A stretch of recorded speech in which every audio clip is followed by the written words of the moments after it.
Hello and welcome to episode 88 of Two Man Game with Damon and Dom. I'm Damon, that's Dom, and you are the listener. Please remember to like, comment, and subscribe on YouTube. If you're on Spotify, leave 5 stars, and on either platform, share, and share some more.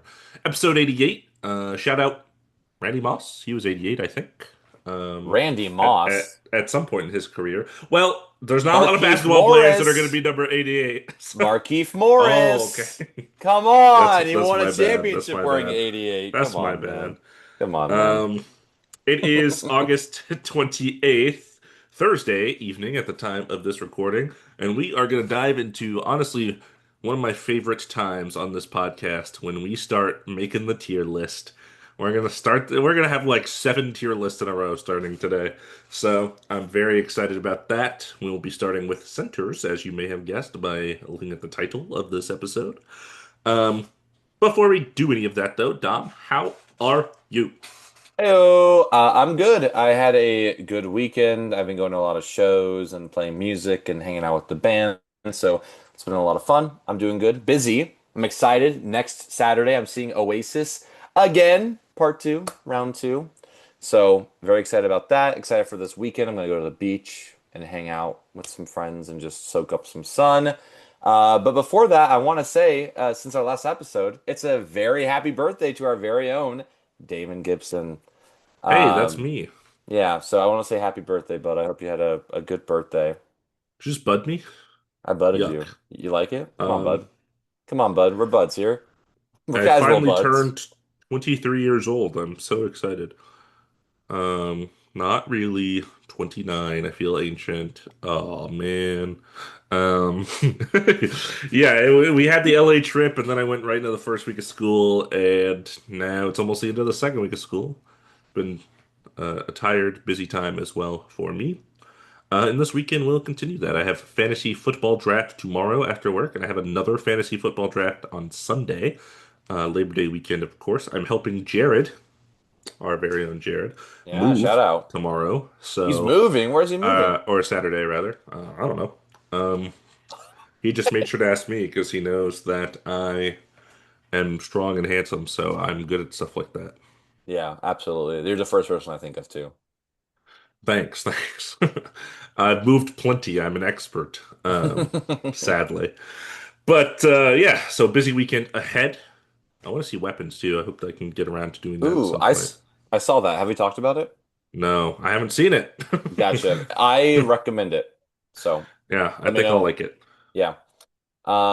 You want to tell us about some news? Some stuff's been I'll tell going you on. about some news. Starting with the WNBA, Paige Bueckers had 44 points, tied for the most ever by a rookie in the WNBA, on 17 of 21 from the field, so very efficient against your own LA Sparks. Sorry, LA Sparks. She is the first player in WNBA history to have 40 on 80% or more percentage shooting from the field. So Wow. very crazy good game, obviously, from a rookie. And then in the NBA, switching over, there have been 5 rookies that have scored 44 or more. What is the chance you think you can name them? I'll tell you when I look at the list that your chances aren't great. That's for sure. I can give you some years, some hints. Yeah, I was gonna start guessing, but I might get called casual again. So, Oh because like, no. I feel like, the first thing I think of is some of the greats, but I also know that they just I would had say there's solid. no all-time greats on this Yeah, list. I was gonna say I remember a lot of them had really solid rookie seasons, but I don't remember them ever going off like 44 points. Okay, rookie shot in the dark, Steve Nash. Let's go. Nope. I would consider him an all-time great in comparison You to the people would? on this list for Okay. sure. Oh, okay. Let's go. Wait, okay, any active member, anyone active still in Yes, the there are NBA? 2 active players, one pretty recently retired player, and then 2 players that I don't think you'll get. One John Wall? One is not John Wall, not that recent. Still pretty Okay, recent got though. so pretty recent. Okay. Would you like me Um, to give you some seasons? yes, let's do it. I'm not Okay, getting it. 44 points, 2024. So not the season that just happened, but at the season before, I think. This player is a second round pick. He was Oh also my the gosh. youngest player in the league when he was on this team. Oh, He's still oh, on this team. is it Gigi Jackson?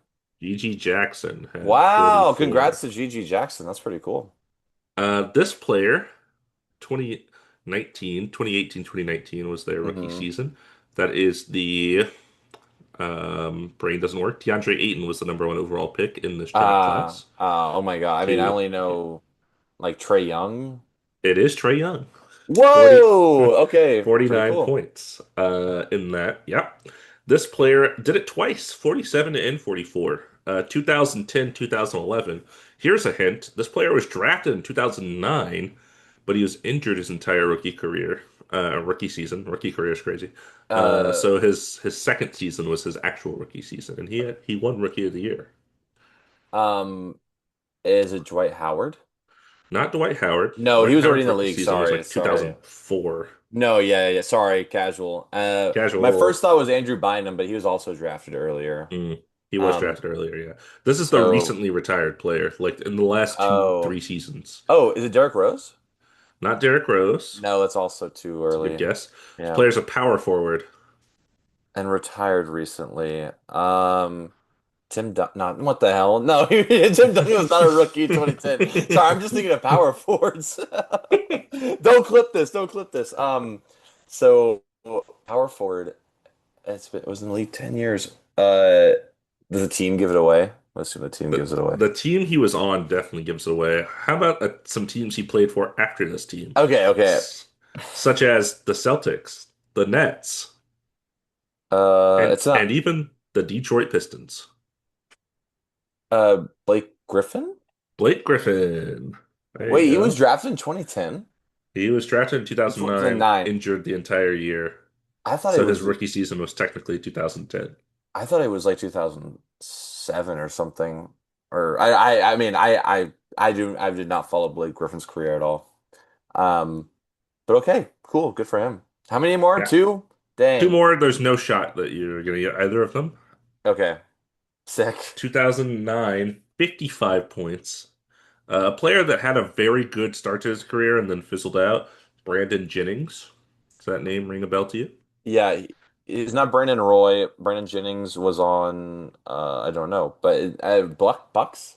He was on the Bucks, correct? Whoa, Yeah. that's from the back of my head. Okay, cool. And then this player, I believe, unless I'm nope, I think I'm confusing him with somebody else. He was drafted 2006. Okay. He had 48. Mm-hmm. Let me look at the team he was drafted for. This is so random. He's drafted by, huh? Huh?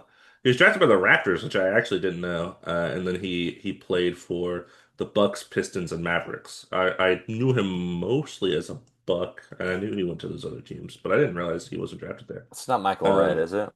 Not Michael Redd. It's a fine guess. So, okay, I'll tell you this. If you know who this player is, I think Yeah. you could get it from this hint. He's bald and wears a headband, and he's Oh, light-skinned, and he's a power oh, forward. I don't think so. I don't know who this is.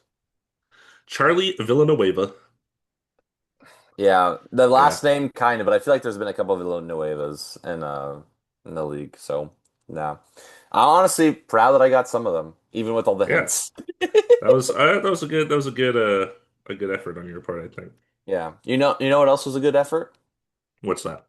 Uh, the government investigating Malik Beasley. Well, you know what? They put a lot of effort into that, and he is no longer being investigated for his gambling scandal. So I am assuming they found no evidence that he was involved with gambling or fixing games or trying to make a certain, line to get money from the game of basketball. Why am I dragging it out like this? So I guess there's no Yeah. evidence.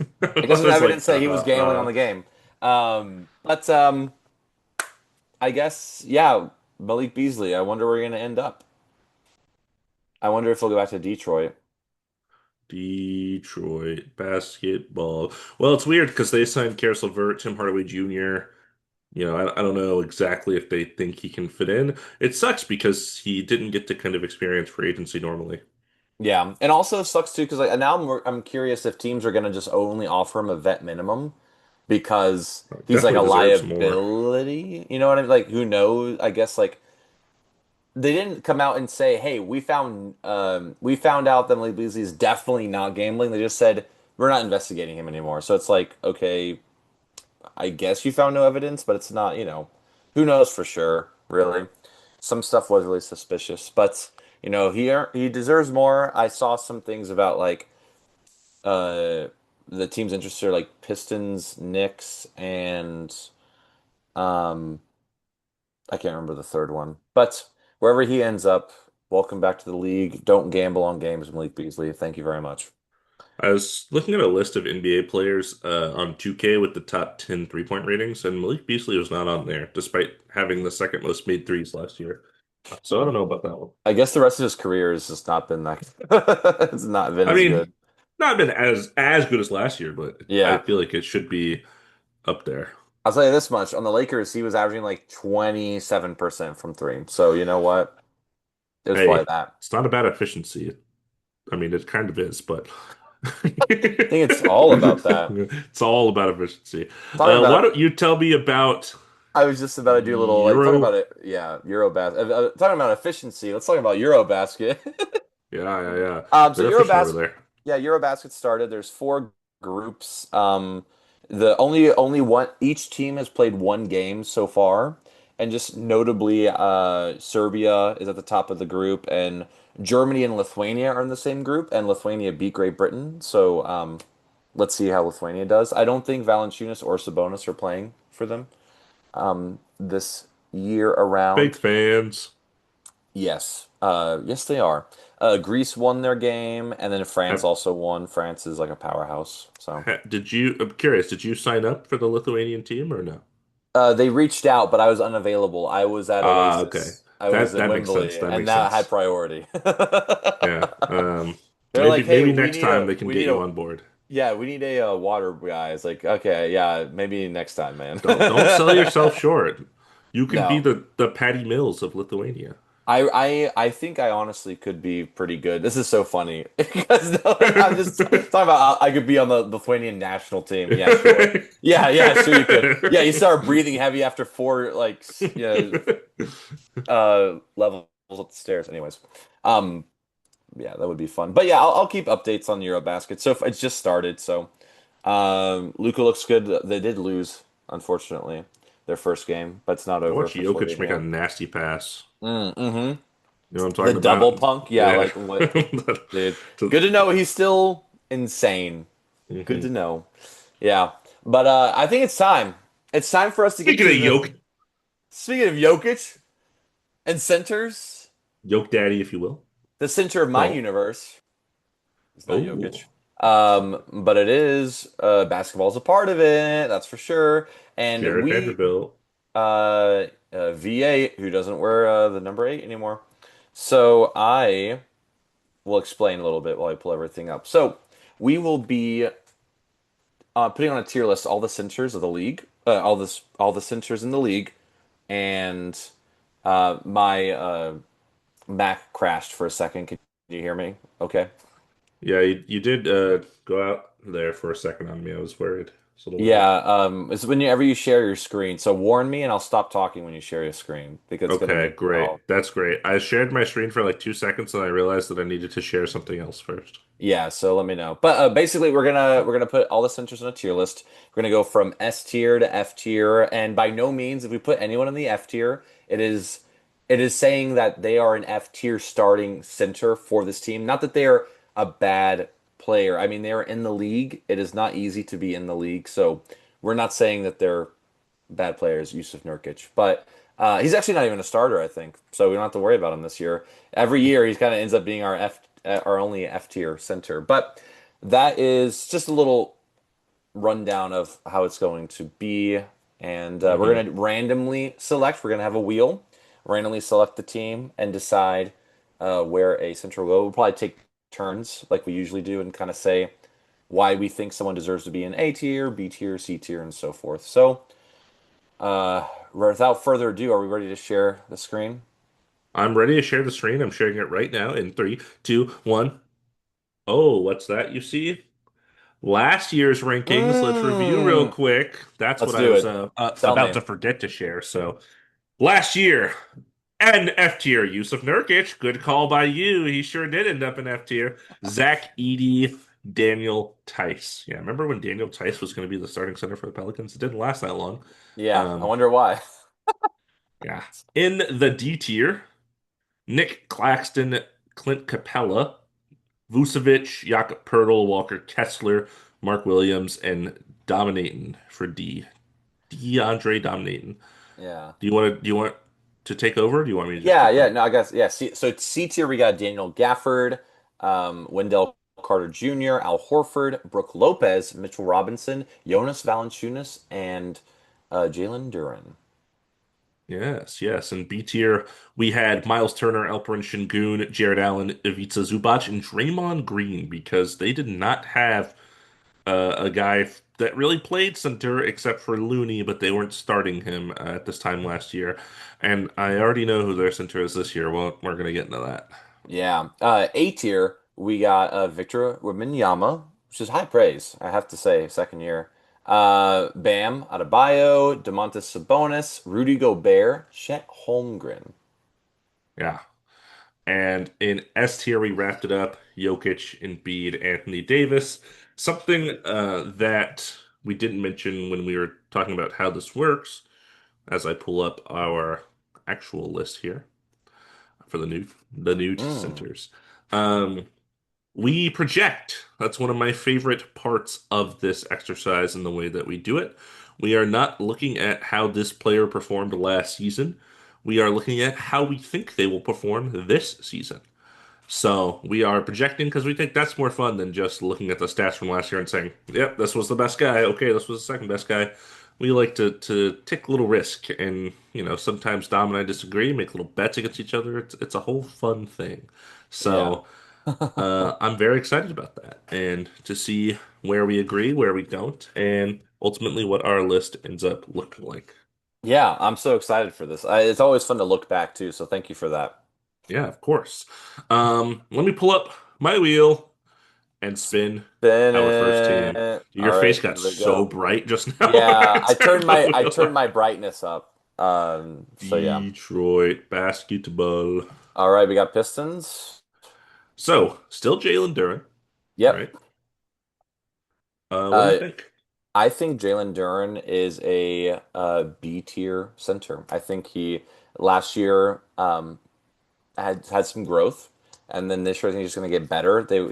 I thought he was really good for them in the playoffs. His defense has gotten better. His rebounding has always been superb, but that was even better. And they're just getting that system that they're in really starting to meld well with Cade and Duren, and it'll be interesting to see how Jaden Ivey fits. But just Jalen Duren himself, his skills, I think he's young, he's very good, B tier, maybe toward the end of a B tier whenever we start putting up people, but I think he's a B tier center. Yeah, it's interesting. I think we're both pretty high on Jalen Duren coming into the league because he's really young. We saw him, of course, on the Through the Wire podcast, now Numbers on the Board, right? That kind of made us a fan, saw him in Summer League, all that.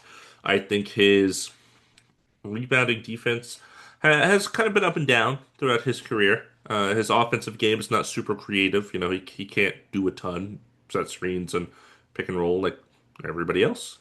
Still a lot of ceiling left, still a lot of development left. I was honestly thinking C tier when I heard the name, which is low. I just feel like there's a lot of talent here on the starting center list, and if he ends up high C tier, low B tier, I wouldn't be really upset with either of those. But of course, as always, we end up changing as the list goes on and we kind of start seeing the full picture. So for now, I'll throw him right into B tier. Yeah, I think low B, high C is like a nice sweet spot for him. Yeah. Yeah, And I'm I just hope he ex develops more. yeah. As you said, we're both fans of him, and yeah, you're right. I am so bright. Maybe I'll turn that down a little bit. Bulls, tell me about your favorite team ever. Chicago, this is for you. The Bulls and their center for what feels like the past 17 years, Nikola Vucevic. It's only been like 3 years, 4 years, but it feels like it's been so long. Vucevic still there, still kicking, still old. He has been kind of his entire tenure as the Bulls. He was an all-star at the Magic, went to the Bulls, and kind of has been so-so. He has gotten better since I think his first couple seasons there. Offensive game, mid-range game's good. I think a lot of people would think of Vucevic as a stretch big. He hasn't really been that in recent years. Of course, as a rim protector, that's practically non-existent. That being said, his offensive game is it's going to be on the higher side of this list compared to a lot of the centers, but the defense is severely lacking. Looking at Jalen Duren and B tier, I'm like, would I rather have like not obviously I'd rather have Duren if I'm building a team because he's younger and he can develop Yeah. blah blah blah. But as a player for player right now, who's better? Who do I think will finish the season better?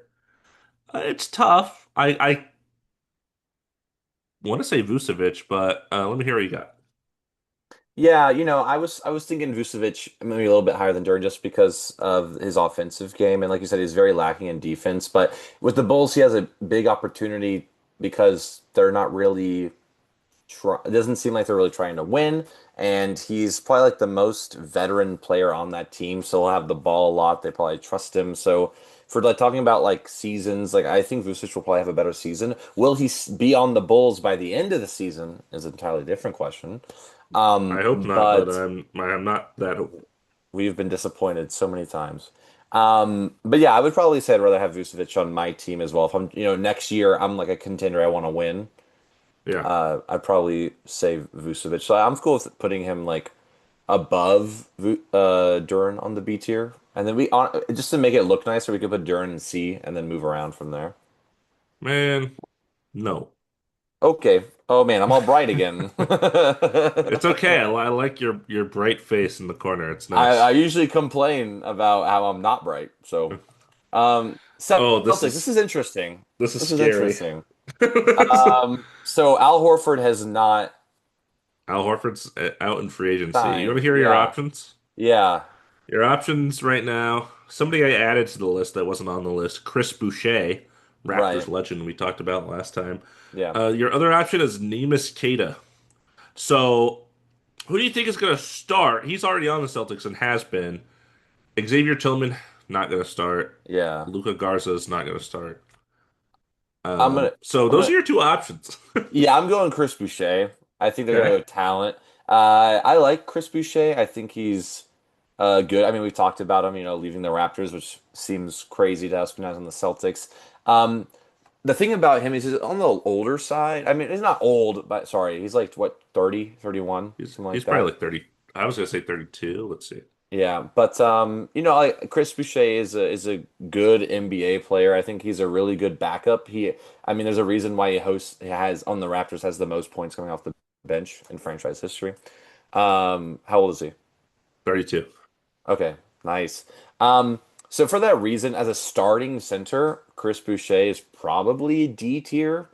When I'm thinking about everyone else on here. But he is a really good player, and ideally he's a backup on a team. What do you think? Yeah. I like Chris Boucher, like the defense, like the rebounding, like the hustle. I think all that stuff is good. Like you said, I think he's a backup.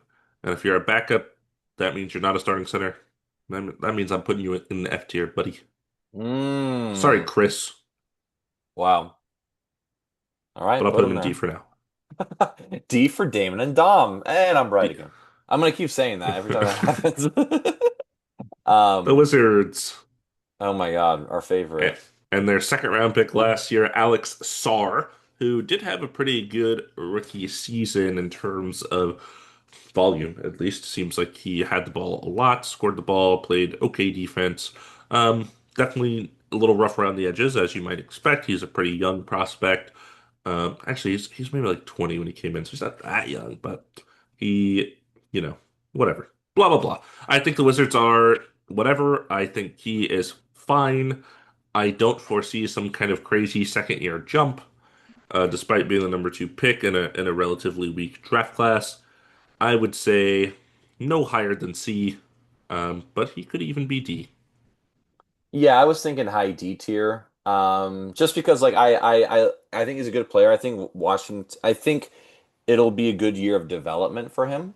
And I think that's all you can really want with someone so young, especially just with his skills. Like Wemby is a whole different thing. Like, I was just thinking about like young centers, you know. But Yeah. Alex Sar needs to develop more, needs to work on his shooting. I know that he can shoot the three. He didn't shoot it very well last year. But you know, he just needs to work on his game, refine his game, and then I think he'll shape up to be a pretty good NBA player. But as a starting center, coming into your second year or third year, second year, Second year, second year. second year, yeah, I don't think you're better than a lot of these guys on this tier list. So high D tier, Yeah, that works for me. very cool. Spin it. Spin that wheel. Bennett, let's go crazy. Let's go Let's get crazy on the wheel crazy. today. Let's get crazy Let's on the wheel. I'm excited. I want to talk New about it. York. New York basketball. Da Um, da da New York. so Mitchell Robinson or Karl Anthony Towns?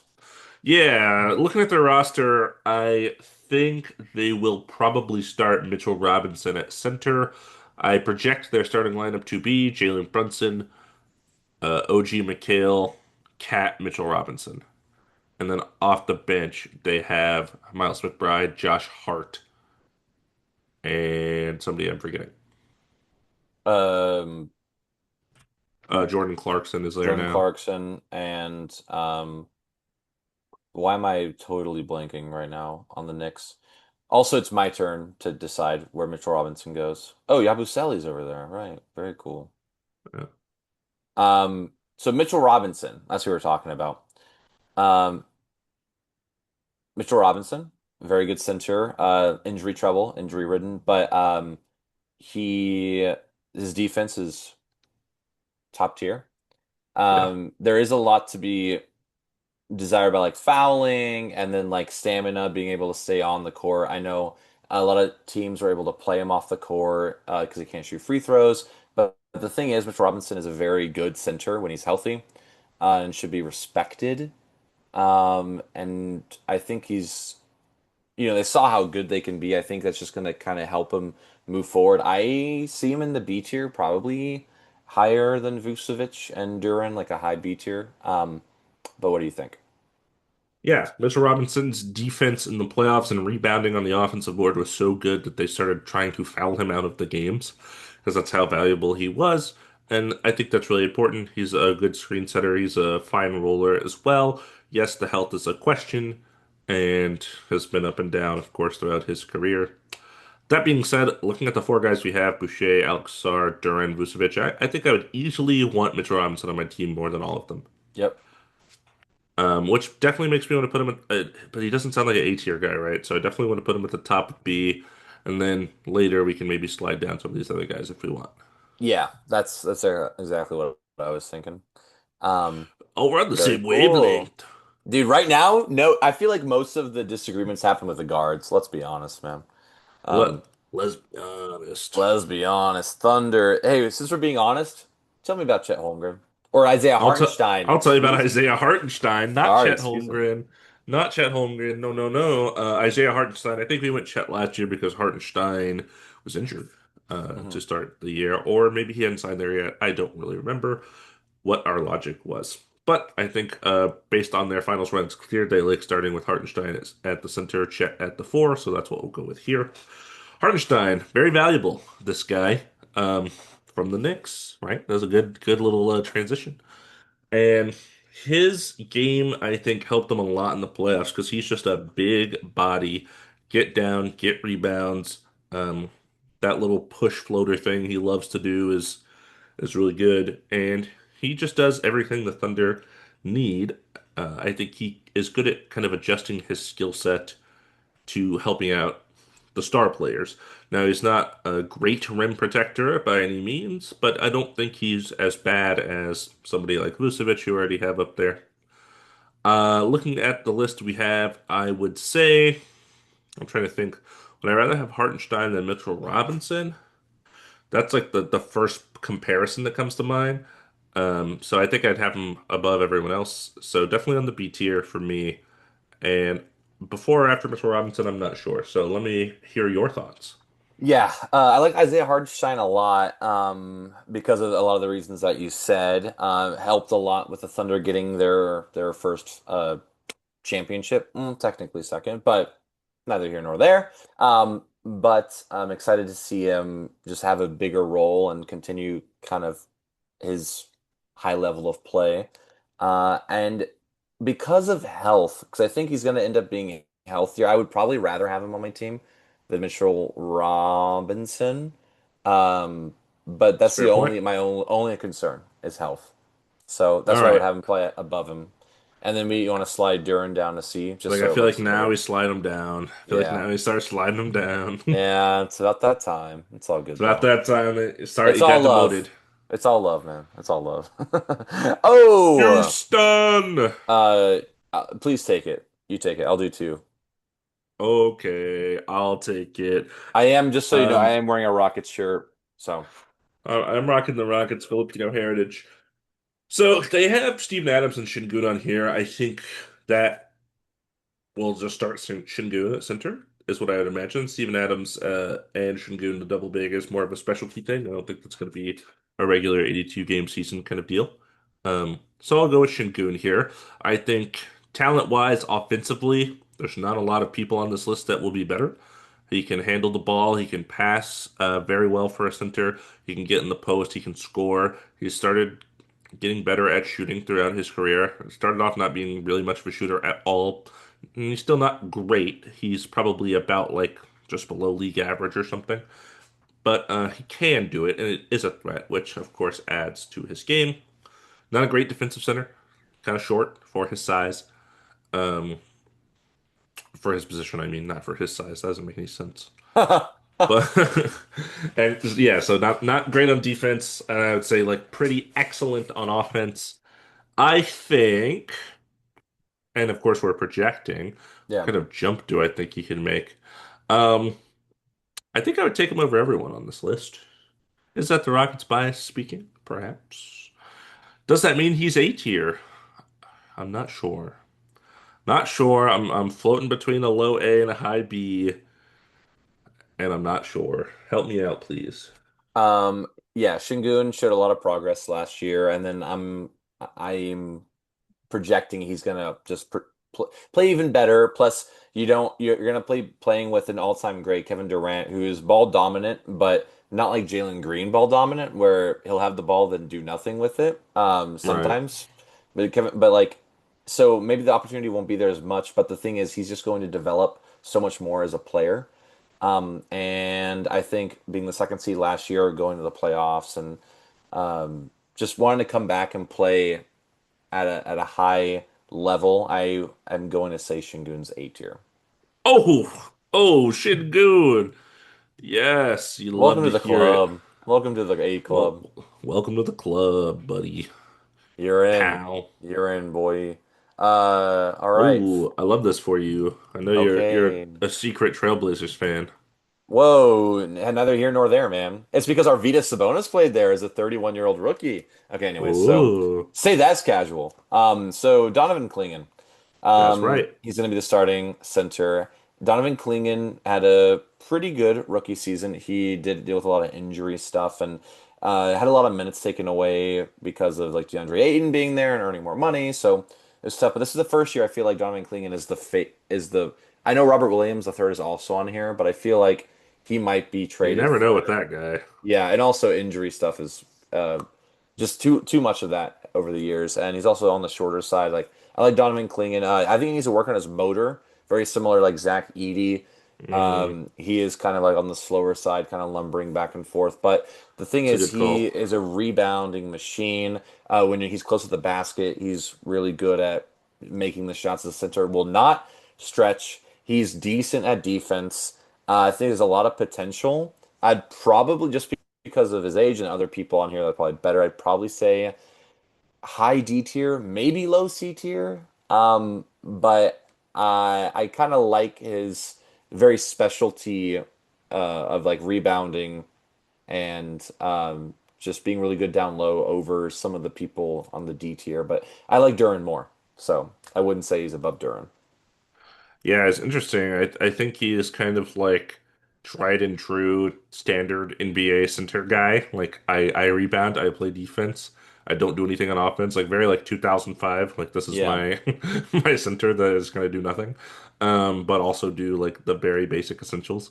And I think yeah, the motor is a good point. A little slow-footed for sure. Get him out there on an island against a guard and a screen, and it's probably not going to be too good for you. I I'm also in the same range. I think I would have him currently as a player probably above Alex. It's even him and Alex Sarr is a debate for Yeah. me because Alex Sarr I think has a lot more to give on the offensive end. I think his Um, ceiling's higher. I think Alex Sarr's ceiling is higher for sure for in the sure, long for run. sure. Yeah. And yeah, we're just projecting next year, not obviously whole careers. So next year, who I think will be a better center on these two rather mediocre teams. For now, I'll give the edge to Donovan Clegan because I don't think he'll have it for very long. So Yeah. there you go. D for Donovan. Congratulations. And the only reason also I just want to add why I think Donovan Clingan will be slightly better than Alex Sarr this year is because I think Donovan Clingan really fits in with that group around him with the defense. You got Tumani Kamara, Drew Holiday, Jeremy Grant. Alex Sarr has, you know, to Dominic be just shrugged, determined. by the way. Just to be determined. Anywho, so yeah, I like that pick. Okay, so we got By the Bucks. way, unless you're operating a motor vehicle, you should be watching. You should be watching the vid while we do this. Come on, you want to look at my face? You want to see how bright and dim it gets all And the whole time? It's you want to see crazy. the tier as we go along, so you're like, wait, who do they have in what tier? Yeah, it helps. Anyways, Definitely, two in a we'll row for get. you. Yeah, so Bucks got Miles Turner. Yeah. I mean, Miles Turner is a great NBA player. He is a stretch center. He can rebound. He can shoot the three, though he didn't shoot the three that well last year. Better than most other centers. Um, I really like the tenacity he plays with, and it does. You do have to think about the new environment if it's going to kind of psychologically mess with them. But I think playing like Giannis is going to help. Is going to help him be competitive still, and because he wants to win. I'm sure Miles Turner he was just in the finals. I'm sure he wants to win too. Um, I like Miles Turner a lot. UT grad, go Longhorns. So like I'm thinking A tier. Probably behind Shingun, but I want to hear what you think. Yeah, you mentioned rebounding. I think the rebounding we saw in the playoffs was kind of an issue for him. And I hope that doesn't continue to be the case. Although, if you're not a good rebounding center, Giannis is a great guy to be next to because that guy can rebound the ball. And the shooting comes and goes in the playoffs. There were times where I was like, please don't shoot the ball. And then there are times where like, oh, it's going in every time he releases it. So very interesting, very streaky. You don't see a lot of streaky centers in the NBA, but he has been that throughout his career. I think his defense has gotten worse as his offense has gotten better, which is a little unfortunate because defense was kind of his staple early on in his career. He was a block machine. Um, that being said, I do think I would take him over everybody in the B tier, but I don't know if I'd say he's an A tier center. So like high B tier, you think? Yeah, that's kind of what I'm feeling. A kind of feels like that star ceiling, like you can make an all-star team. I don't think Miles Turner could make an all-star team. Yeah, I don't think he's especially in this on this new I mean, team he's been and in the environment. the weaker Eastern Conference his whole career, and he's never really scratched an all-star team. Yeah. Like, never even really been in the conversation. So, Yeah. I'm cool with that. boom. But yeah, Beautiful. him and Hartenstein. That's kind of a debate too. Yeah. That's No, I agree. It depends what you want with your team. Like I think it's about the fit for me. oh, I'm so excited to get to talk about this. Yes, The please tell Warriors. me. I looked at this little website I have pulled open. They said it was going to be Draymond again, which I disagree with. I think it's going to be Quentin Post. I think Quentin Post is going to be their starting center probably. He started a lot of games for them after the Jimmy Butler trade, and I Hmm. think their starting lineup will probably be Steph, Pods, Butler, Draymond, Post, Yeah. and then you have Moody off the bench and some other stuff that I'm kind of Kaminga. forgetting. No, no, that's not happening. He's still Um, there. he's actually nowhere currently. He's in the ether, in the abyss. Yeah, it's true. Um, so yeah, I think it's going to be Quentin Post. Quentin Post had some moments last season. You know, he had some times where he looked like an NBA player, and he can shoot. I can give him that for a center. He's an okay shooter. Quentin Post is an F tier starting center. He's just too young. He'll develop a bit. I don't think the Warriors they don't have a good history with developing centers. I think the best center they've had in recent years is Looney, and they let him walk in free agency for, a reason. So, but I agree with you, We, Quentin. worth mentioning, they're still rumored to sign Al Horford if they can ever figure out the Kaminga thing. Yeah, I don't know. I feel like Al Horford would either stay in Boston or retire. I'm gonna keep. I think that's the Well, thing. we'll see. Yes, For we now, it's will. Quentin Post, and I don't want to spend Yes, more time on him. good call. Kings. Yes, yes. Yes, This is tell what me I'm talking. about Yes, your love. yes. My Lithuanian king, Domantas Sabonis. Little bit of a disappointing year last year. He was probably the best after, there was a Fox trade and then there was a DeMar DeRozan trade, Zach LaVine. So it was been an adjustment, and I don't blame him for not having like the best season last year. I think there was a lot of stuff happening on the team. But what to say about Sabonis? He is very good handling the ball. He is not a stretch three. He cannot shoot the three, but he has a little bit of mid range. He's very good under the hoop. He has very good footwork. I think the best thing he can do is handle the ball and assist and kind of set up guards. And him and Fox had a really good two-man game, dare I say it. And Mm. I don't know who it's going to be this year. I don't know what's going to happen. A lot of rumors about maybe him asking to be traded. Valanciunas, his Lithuanian brother, is not there anymore, so it'll be interesting. But I think he is still the best player on the Kings. He is always talked about as an all-star, or maybe just misses it for other reasons. So, but I do think he's an A tier center. I wish his defense was a little bit better. Just it tends to foul instead of trying to play um, meaningful defense. But where on the A tier is my dilemma. So I'm going to pass it on to you, which I know what you're going to say, but I want to hear what you think. Yeah, Simonis is interesting. I think the strength meter on this guy is crazy. He feels like he's like the strongest guy in the league. He just moves guys around down in the paint, rebounding machine. He's led the league in rebounds before and been near the top several other times. The offense is kind of interesting. He has added this kind of like it's not even like a mid-range shot, it's like a push. He just kind of the ball with one hand. It's interesting. Obviously, screen setting, he's going to be a lead at because he's just so strong and big. He can play make out of that kind of elbow position too, which is nice. Never been the greatest rim protector. Doesn't have a ton of vertical, so that part of his game is a little lacking with what you want from a center. That being said, been an all-star for a reason. I think he is very consistent, somebody you can kind of always rely on being there for your team. He doesn't have these injury concerns, these character concerns, anything like that. He's just there and he's playing. Uh, Obviously, high motor guy as well. I would say the A tier. Projecting a jump from Shingun, I guess I would say I'd put Sabonis behind him. Yeah, I mean, I'm fine with that. I kind of had a feeling that's where we were gonna go with that, and I don't think that's wrong because I also think the Rockets.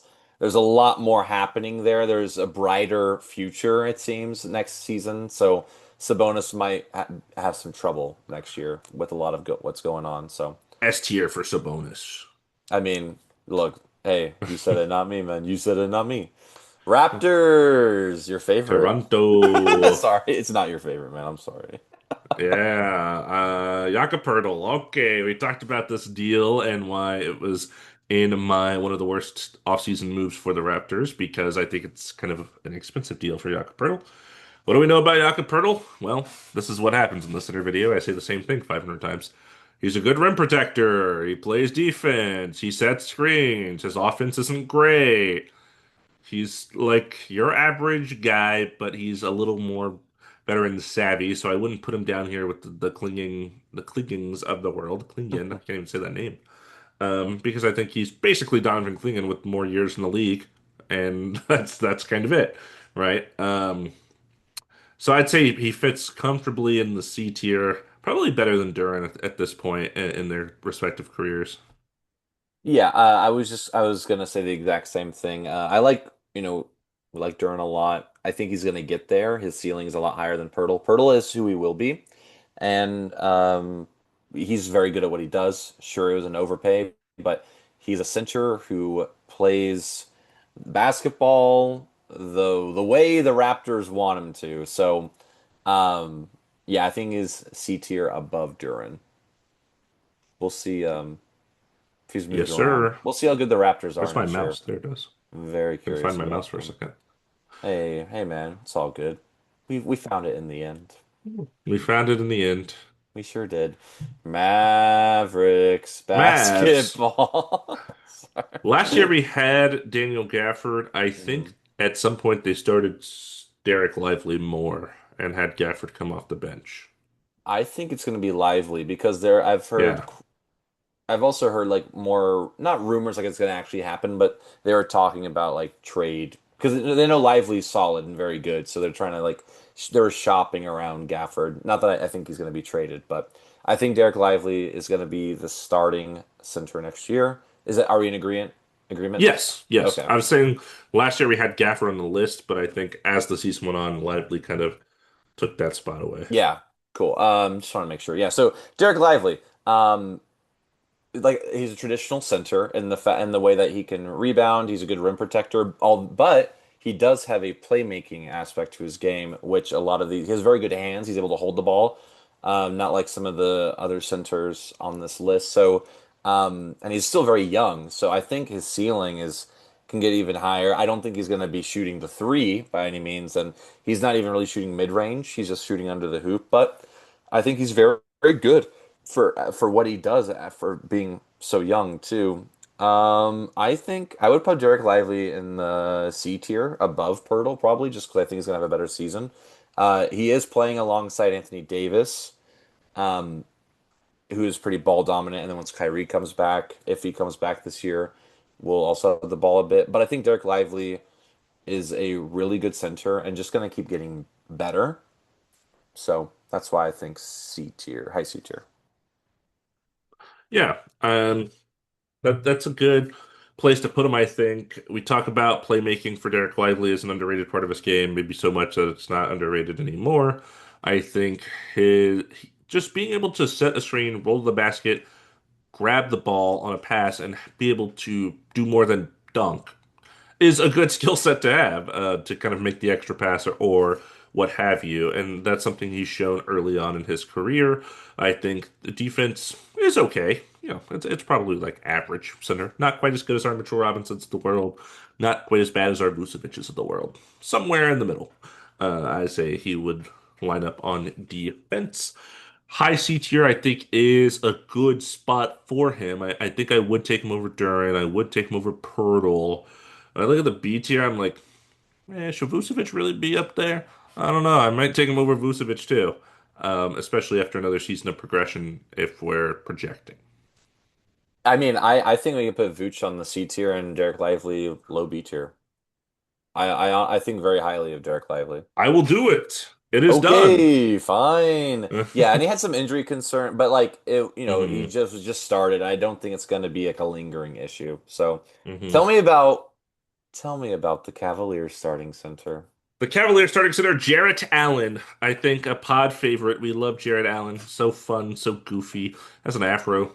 Loves cats. Love you, Jarrett Allen. Um, great guy. Great guy. Great smile. What about the smile on that guy? Look Love at him. Star Wars. Come on. He does love Star Wars too, yeah. Yeah. Interesting guy. I like Jared Allen as a center, of course. He is shorter than people think. I think he's only like 6'9", maybe 6'10", but the throw gives you this illusion of height that he is normal center height. But Mm. the defense is still good for his size, which is surprising. Most undersized centers struggle on that aspect. He does not. He also has Evan Mobley to help him, but even when he was the lone starting center, when he was on the Nets, he still held his own that side of the ball. Um, been injured a lot randomly in recent years, missing playoff games here and there. That's been unfortunate. The offense is basically the same as a lot of these guys you said. Not a lot there going on that he can really do. Made an all-star team randomly as a replacement. Probably not going to do that again. Looking at our list here, definitely not A tier. I don't think I would put him that high. I think I would definitely take him above all the C tier players.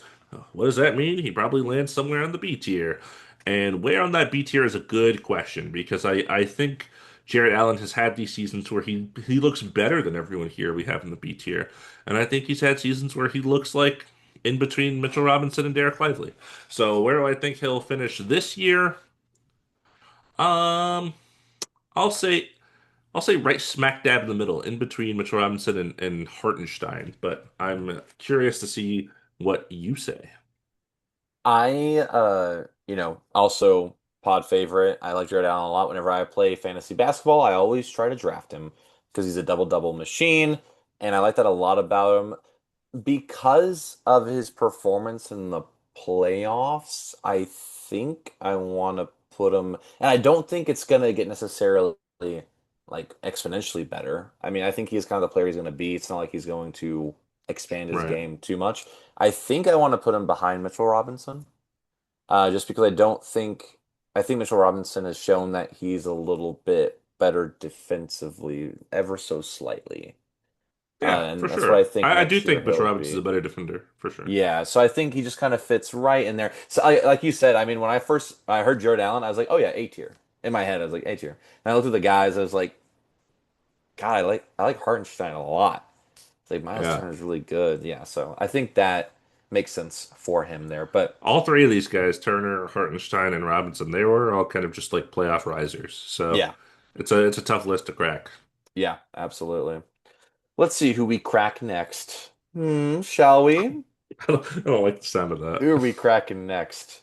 Oh my God. Okay, here we go. Let's Good talk luck. about it. Oh my God. I'm so screwed. Okay, here we go. Joel Embiid is gonna be the starting center. Is he gonna play? Hmm. I don't know. God, it's so tough. I saw him on the last tier list and I said, I hope I don't get him. I don't know what I'm supposed to say. So Joel Embiid was an MVP 2 years ago. Did he deserve it that year? He probably deserved it the year before. Anyways, he got it. He is a very good NBA player when healthy. Maybe we don't love the way he foul baits, but or the way he like fouls people intentionally. It seems like sometimes. hmm Um, but Joel Embiid he can score at all three levels. He's a fine defender. His offensive game is so much better than his defense. So you don't really expect too much defensively from him, but he can play defense. But it's really his offense that's really superb. He has a good mid-range shot. He has good footwork when he's down low. But that is to assume that his feet are healthy, and that is to assume that his body isn't breaking on him. Um, so here's the crazy thing, because right now I have no clue where to put him because I think right now if I'm making a team next year, I would rather have just because I'm worried about injuries, I'd rather have anyone on the A and B tier right now. But he is not that player. Like he can be so so so good. So we're projecting, right? I Yeah. mean, I would probably say I'm not confident enough to put him in A tier. I'll probably say high B tier, maybe low A tier, just because of injury stuff. But again, Embiid is a very, very good. He can be a top three center in this league when healthy.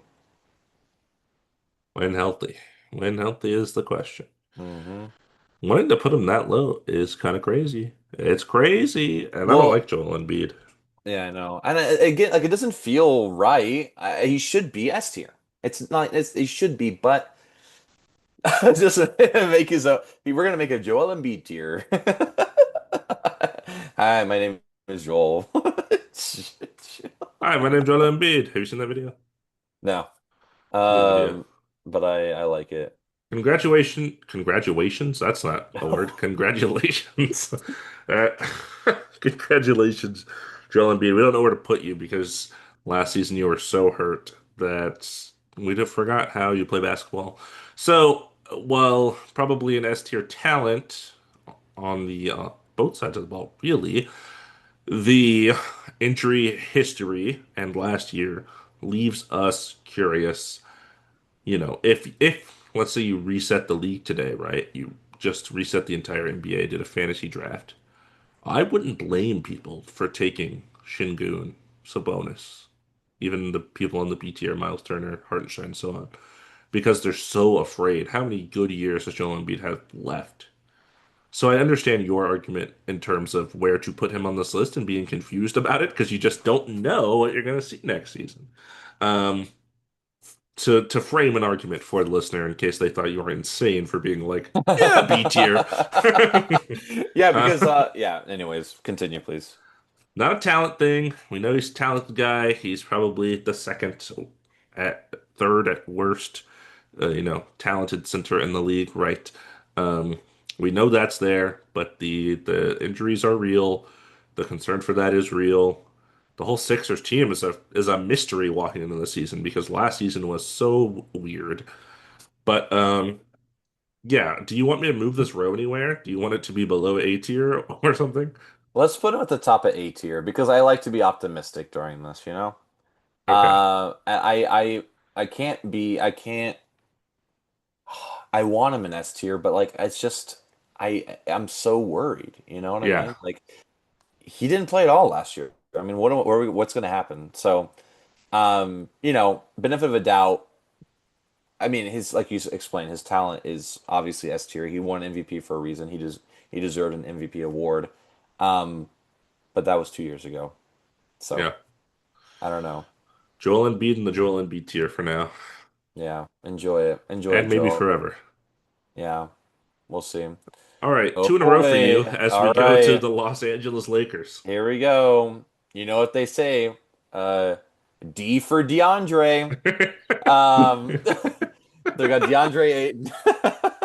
DeAndre Ayton. I'm proud of the Lakers for getting a center. I didn't want this center. But so, DeAndre Ayton, he is when he wants to play basketball, he is a good basketball player. He can play defense. Has a little bit of a mid-range kind of push shot.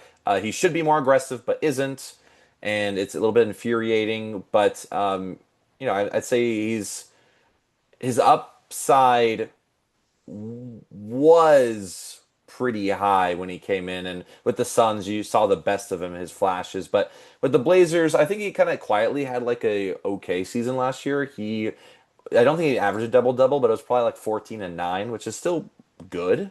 Mhm. So like he can rebound for sure. He needs to be more aggressive though, and that's the thing is like so he's on the Lakers right now. He's playing with LeBron, arguably the best player of all time. Luca, arguably the best shooting guard right now in the league, best passer next to Shooting Jokic. guard. I mean I know he's like small forward, sure, but I in our depth chart I'm Dude, sure he's Luka's like he's a point guard, man. oh okay. I just height is what I think of, but yeah, he's a point for sure with the passing and everything. I'm not casual. I just look at height. Okay, a 6'7" point guard scary as hell. All right. That's fair. Um. DeAndre Ayton. So like I'm looking. He's playing. This is probably the best team around him since the Suns, and you're playing with two legendary players. So like you should be playing at a higher level. The thing is, I can't trust DeAndre Ayton as much as I want to. I can't. If the Lakers got Donovan Clingan instead of like I'm looking at the D tier and I'm like I guess I'm he's toward the bottom. I'm kind I want him to be higher, but it's like I just don't know what it's gonna be like in this new team for him. And like yeah, I don't know. I probably say D tier honestly. Here's the thing with DeAndre Ayton. Okay, you have this nice car. Yeah, nice car you've been working on for years. In the garage, it's looking nice. You got a nice remodel, whatever. Yeah, you put the key in. Does it turn on? Because that's what we need. We need DeAndre Ayton to turn on. We need him to start. We need the motor to operate because all the parts are there and it looks great, but he has to function. That's the question. It's definitely a motor question. It's not motor in terms of Donovan Clingan like we talked about for him, and that was more stamina related. This is want, desire, Yeah. motivation. These are the things that we haven't seen from DeAndre Ayton recently in his career. I think when you look at the Suns finals run, that was like the best DeAndre Ayton we had seen, doing everything he could for that team to kind of help them out and have them reach the finals. And then since then, he's been on kind of some lackluster teams, and that has meant a lack of performance and desire to perform from him. You said low D. That's lower than I would have went. Because I do think the talent's there, and if we're projecting, I guess the question is, do you think that that car will start at some point this season? Sounds like you don't. I Well, think yeah, where do you think? Because I think I'd put him like the top of D or low C. I'm cool at low C. I was just thinking that. I was like, you know what? I just said I want to be optimistic. And if anyone can get that car to turn on, it's Uh, Luca and LeBron. So, did you like that comparison I came up with there? no, that was really, really good. Did you like how I rhymed? If anyone can turn the car on, it's Luca and LeBron. Oh, that's big from you. Yeah, pretty good. Um, All right, you got two now. Tell me about this. Tell me about the Nets. Moving on to the Nets, I think it's funny when I was looking at this website here that I was using just to make sure I didn't forget anybody. They had Drew Timmy listed as the starting center, and I was like, "Yeah, okay, it's going to be Nick Claxton as it Yeah, has been yeah, for several years, so we're going to stick with that." Nick Claxton is interesting. He's kind of just been the same player, it feels like, for 3 years, and that's like, you know, the same stuff. He rebounds, plays defense, yeah. can't play offense. Ah, rinse, repeat, rinse, repeat. And the Nets, I'm not looking forward to watching them this season. That's for sure. I would put Nick Claxton. Honestly, as a player, I do like him, and he's just in such a tough situation. I think I would put him like low C tier here. Um, what do you think? Yeah, I was thinking low C tier as well. We like Nick Claxton on the pod, but yeah, projecting next season Nets is a job I don't want to do, so I'm not. But I'm going to look at Claxton, and I think he's going to be a probably one of the only good players on that team that has a good season. But a good season on the Nets is still like a low C tier. Um, so I'd probably say low C tier. Where do you want to place him though? Where are you feeling? I'll put him. Well, I'll put him after Aiton. I was thinking, would I rather the Lakers have Claxton? Yes. Yes, yes, absolutely. So, Don't don't so, even play with me, man. so there goes. Yeah. Yeah, I think that's that's fair. good. Yeah, for sure. That's a good one. Oh, See what we got oh man, we still next. have so many teams, and I've already said the three center things 100 times. I know. Well, now you can tell me about the center thing one more time about the Clippers.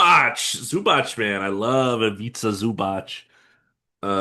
Such a great year last year. All defensive team really held down the fort for that Clippers team, and it's you know talking about motor and energy. This guy has a lot of that. He is just constantly hustling and bustling, rebounding, screening, playing defense. Oh my God, a center. I actually think he last year was so good, and if he continues, he's at least B tier. I even thought about A tier for half a second, but I don't know. I don't know if the talent is there like Şengün and Sabonis. So then I was like, okay, it's probably somewhere in the B tier. Where in the B tier is a mystery to me. I would say I think I would comfortably put him above Mitchell Robinson. Everything after that becomes a debate. Yeah. I A tier I think is reserved for all-stars or people who may be an all-star. And I think there's an argument for Zubac, like maybe the Western Conference is just insane. So, Hmm it's tough for anyone to get an all-star if your name's not like Luka Doncic or Steph Curry or you're not a legend or an MVP. Um, so, I like Ivica Zubac a lot. He's probably my favorite player on the Clippers, just after watching him for so many years. And Going to all just those Clippers games. because literally, and I'm like when he dunks it, I'm like I accept the crowd being electric. I'm like this is good. This is good. He deserved that. Um but where does he go on this B tier? I agree, above Mitchell Robinson, just because I love that motor he has. Like he really will not like quit. But Isaiah Hardenstein has a high motor too, and he also has been more successful. So I don't think I can put him above Hardenstein, but it's close. They are very Yeah, similar players, although he's a bit more bulky. that's why you Um, make tiers. Yeah. That's why we make tiers. Yeah, but Hartenstein has that a little bit of a shot he can do, whereas Zubac, I mean, he'll do a turnaround hook and make him like 40% of the time, which is not the worst, but not the best. All right, Timberwolves, Tell me Timbies, about Rudy Gobert. Rudy Gobert. I mean, multiple defensive time player of the year, three times, four time, DPOY, Four times, I believe. four times. Yeah, last year was. A regular Rudy Gobert year. It was a lot to transition when Cat got traded, Julius Randle. There's a lot of wasn't I wouldn't say it was his like shining moment, although he did play very well in the playoffs, I believe. I mean, they did really well. So going to the Western Conference Finals, or did they? Yes, they did. They did. Hmm. Hmm. Um, and I mean, it speaks for himself that his defense is amazing. His offense leaves so much to be desired. If you give him the ball into the hoop, he will make it. If you give it to him 3 feet away from the hoop, he will turn around and shoot it and maybe make it. But the odds are very low. He fumbles the ball a lot. But this is his defense. He's elite. He is probably the best defensive center that we have in the league. So for that reason, I probably have to put him on the end of A tier. Although he has been slipping a bit, and I anticipate next season's not going to be as good as the last few seasons, but I still think he will be a better defender than Miles Turner. He's slipping, he's slipping, he's slipping indeed. Slipping right down to B tier. That's where I'd put him. And I like Rudy Gobert, but the offense is not there. The defense, I think, is getting worse. And he's just getting older, and that's okay. We still like Rudy Gobert. I think, projecting, Ivica Zubac, Isaiah Hartenstein, and Miles Turner will all have better seasons than Rudy Gobert. And maybe even Mitchell Robinson. And maybe even Jared Maybe even Derek Lively. Maybe even Vucevic. No, I'm Allen. kidding. Just one person at a time. I think he's in the B tier, man. I think he's lost the A tier status. You think so? I mean, I didn't want to do it to him, but like, I'm is this the season or is it next season? It's tough. I mean, we're Is projecting, this so the dagger? um, I am yeah, it's tough. Is Miles Turner too high? Yeah, I was thinking that actually. I was. Like, should we move Miles Turner behind Zubac and then Gobert behind Miles Turner? Yeah, because I was thinking like, man, Hardenstein and Zubac are so good. I Yeah, might like yeah, Zubac more than Hardenstein, honestly. Hardenstein or Zubac's a freak last year. Um, yeah. I mean, yeah, right. I feel like this feels a little bit. yeah, this feels good. This feels good. Yeah. Okay. I And I mean, I feel love. comfortable with Lively still here and Vucevic here. I think there's a clear gap for me. Yeah, absolutely. I think C tier and below, the players are who they are, and Hmm. maybe they will, if they're so young, they will progress. But that's pretty. B and above is, you know, I think not elite, but it is a tier above Hmm. others. In terms of skill. Yeah, I think that's good. Man, what a R.I.P. fall from Rudy Gobert. grace, really. Ah, yes, yes, Ah, the please. Pelicans. I'm Your so glad I favorite. get to talk about Yves Missy. Yep. Um, I don't think he'll lose the starting job to Kavan, so I kept Yves Missy on here. We'll see. Had a pretty good rookie season. Made an all-rookie team, I think. He Out of did. nowhere, kind of like no one was like, "Oh, this guy's going to be a great center," and then he just kind of fell into the starting role because they were like, do we want to play our young guy or Daniel Tice? We'll go with the young guy, I Yeah. suppose." And he was fine. I mean, like, had honestly a solid, fine season. I think I would probably still, right now, still so young in his career, still plenty of time to develop. I'd probably put him all like in between Sar and Boucher in the D tier. Maybe he's higher than that a little bit. I don't think I put him above the D tier though. No, yeah. I think he's missing a lot of potential. The Pelicans aren't the best environment for that, but maybe they start to blow it up. I think D tier is good. I don't anticipate him being better than Alex Starr, but probably better than Chris Boucher.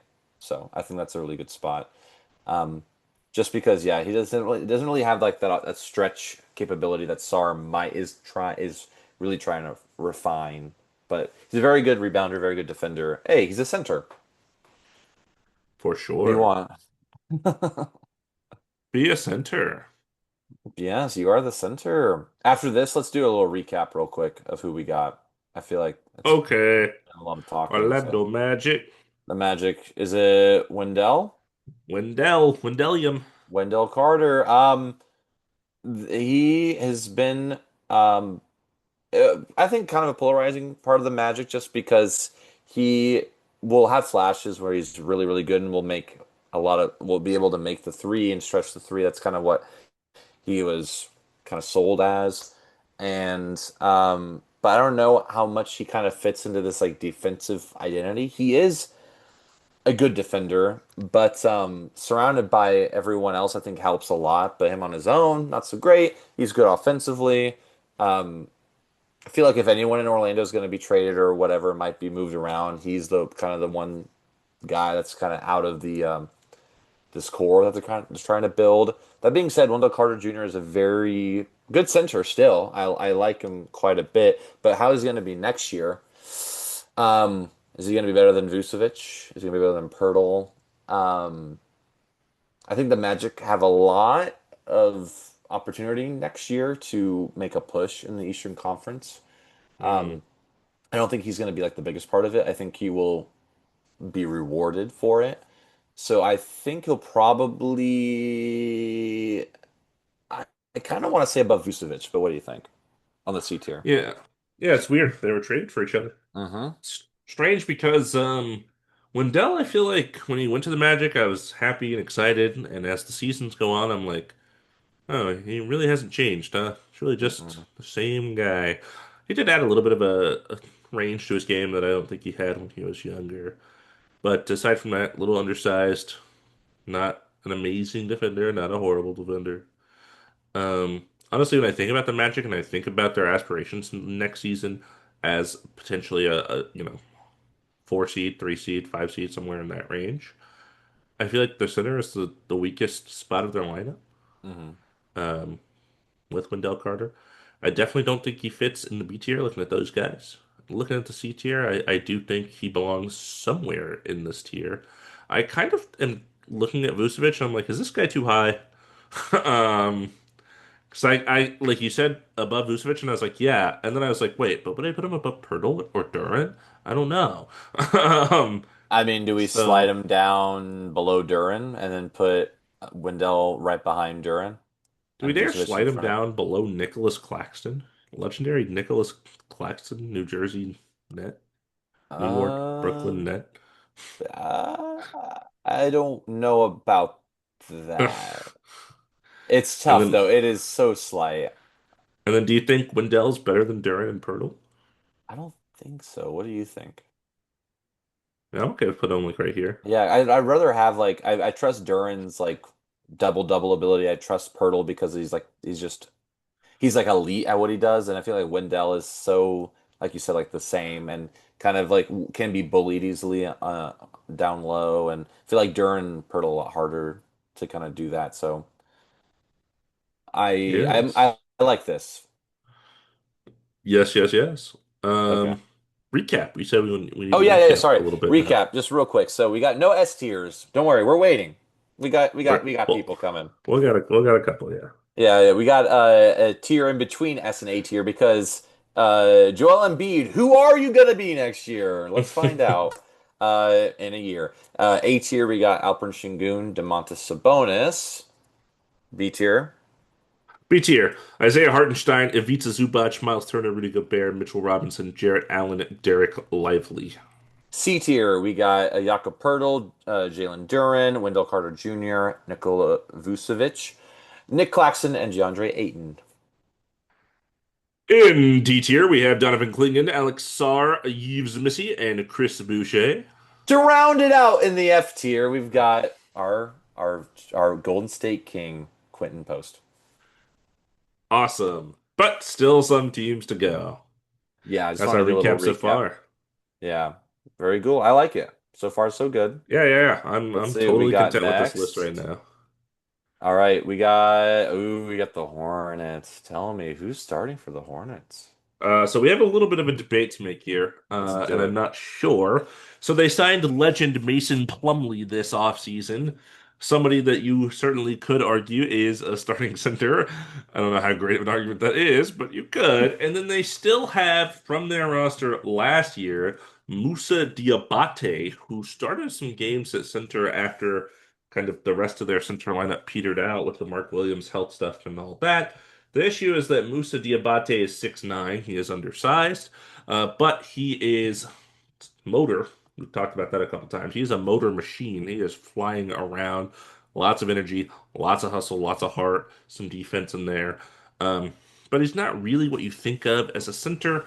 I don't know who they're going to start. I would guess they're probably going to start Mason Plumlee just because it's like the safer option. But it's tough. I'm kind of leaning Diabate just because, like, who do you want on the floor with LaMelo, Brandon Miller? Um, oh my God, who did they just draft? All these young guys running around. Like, you probably want a younger guy who's able to run around. I just feel like Mason Plumlee is such a sore thumb on that starting lineup. Like, it is like Yeah. disgustingly a sore thumb. So I would say Diabate makes sense, but hey, when it comes to the Hornets, who knows what makes sense? Yeah, that's So I'll leave fair. it to you. I'll let you decide. Okay, let's let the tiebreaker be our real GM depth chart. Okay, let's see what we got. I don't remember who they had on here. Um, Charlotte, so keep going up. Da, da, they da. had Grant Williams. Okay, yeah, I didn't have Grant Williams because that's not Grant true. Williams, that's not good. That's What not the that's not true at all. This is what why you can't exactly go off of this. is not great? That's why I did some Six digging myself. 6'2" Grant Williams? What the What a great tiebreaker. Okay, let's just go with Diamante. Fun heck? player, athletic player, fits that kind of Hornets mold. Not really a center, but he might be a center. I'd put him right above Quentin Post, probably. I was literally about to say whoever we pick is going to be F tier, and then one's either going to be in front and one's going to be Yeah. behind. Mason So, Plumlee would have absolutely been on the bottom of the barrel. yeah, I kind of think Diabate should be behind Quentin Post just because Quentin Post played some playoff minutes and actually That's did a pretty fair. good job. That's You know what I fair. That's mean? fair. So that's the only reason, they're both F tier still, man. So, but, you know, I mean, congrats to Diabate for getting the starting job on our pod. Sorry, On it's our the bottom. podcast. Sorry, it's the bottom. Okay, Whose we turn is it? got Phoenix Suns. My turn. Your turn. So, is it Mark Williams? Mark Williams, Yeah. theoretically. Yeah, Mark Williams, so interesting. Um, he when he's healthy, he's good. When he's healthy, he is a NBA center. He can play defense. He um, is really he has a lot of power. Like he's really good down low, and he doesn't get really bullied around, which is nice. But again, he has to be on the court to either bully or be bullied, He's and a little make skinny shots too. and make rebounds and a little skinny. So he's also on the shorter side. I feel like he's probably like 6'10". I feel like he's Yeah, not like yeah. Well, he might be like it's seven not. feet. Okay, maybe it's just what I think of him. He seems like a 16 guy to me.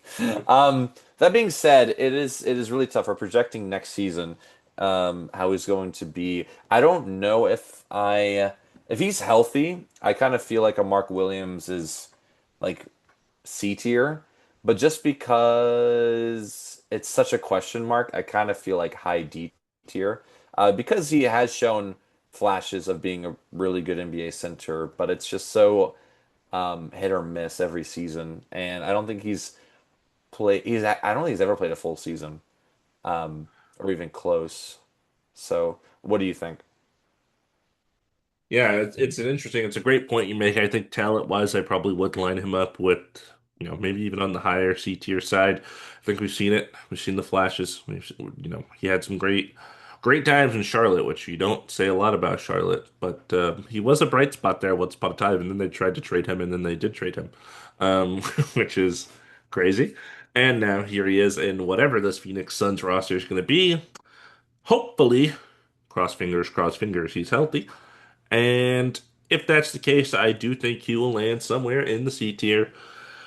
Honestly, like thinking about the Lakers when they tried to trade for Mark Williams, it's like would I rather the Lakers have Mark Williams or DeAndre Ayton? One of them could not play. One of them could play and not care. It's tough. Yeah, no, It's I'm literally. It's like a- neither are my wants. I didn't want, So, So just for balance purposes, I want to throw him at the top of the D tier, yeah, I just to just think make it it's look such a a little question nicer. mark. Yeah. Yeah. Could make Mark But Williams his own tier in between C and D tier if you want. dude, we're gonna do that for every player. Hi, my name is We Mark really. Williams. Hi, my name is Mark.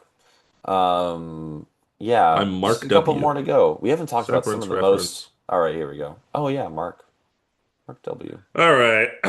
All right, here we go. You ready for Denver this? Nuggets, Nikola Jokic, best player in the NBA, S tier, the end. Playmaking awesome, scoring awesome, unstoppable, playoff riser, regular season GOAT, three MVPs in the last 4 years or 5 years or whatever. He's a freak show. Well, hang on, man. His defense leaves room to be desired. But Don't he's care. literally 99 overall and everything else. S tier. Easy. Not much to say. We love Jokic. Jokic is awesome. We're Yeah. Jokic fans. Not going over this quick because we don't like him. It's because enough said, as they say. Enough said. Yeah. Also, if you ever get a chance to go watch the Nuggets play while Jokic is still in his prime, go do it. That's just a Oh yeah, PSA. it'll be absolutely awesome. Wow. Okay, Mm. here we go. Okay, All here we right, go. I'm Spurs. excited. I know. This is going to be interesting because it's Victor Wembanyama. Is this the year? Is this the year he jumps to S tier? He is so young. This is going to be his third year. He had a little of a he had a blood clot issue at the end of last year. That's why he wasn't able to qualify for any awards. But he was a runaway for DPOY in his second year, which is really, really tough. Um, I think he is only going to get better. His ceiling is so very high.